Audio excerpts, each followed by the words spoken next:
చూడు బాబు, ఇది చాలా ఖరీదైన గుడ్డ, మోదుబడి కొనుక్కున్నాను. దీన్ని నాకు సూటు కుట్టాలి, చాలా బాగా కుట్టాలి. మీకేనా? నాకే. లాభం లేదండి, ఇది మీకు సరిపోతుంది. సరిపోతుందన్నాడే షాప్ పెద్ద మనిషి. కాదండి, మీ కళ్ళ ముందే కొలుసు చూశాను కదా, ఇది మీకు సూటుకి సరిపోదు. సరే టైలర్ బాబు, ఖరీదైన గుడ్డ, మోదుబడి కొనుక్కున్నాను. మీరు నాకు సూటు కుట్టాలి. అలాగే సార్, సూటు మా ప్రత్యేకత. రండి సార్, కొలతలు తీసుకుందాం. రై రాసుకోరా. 16 బాగా కుట్టాలి. బ్రహ్మాండంగా కొడతాను సార్.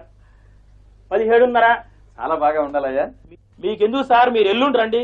సూట్ చూసి మీరు సాటిస్ఫై అవ్వకపోతే నన్ను అడగండి. ఎంతో ఖరీదు పెట్టి కొట్ట గుడ్డ.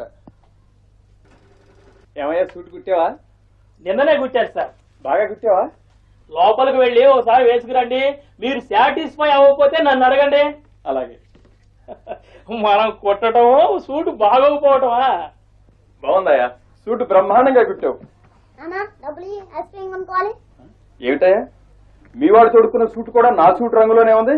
గొప్ప తీసి నా సూటు బట్ట కుట్టావా ఏంటి? కొంచెం బట్ట మిగిలిచాను, పిల్లాడికి సూటు కుట్టారు సార్. ఏమనుకోకండి సార్. దాన్ని ఏమన్నా మిగిలిన బట్టనేగా కుట్టావు.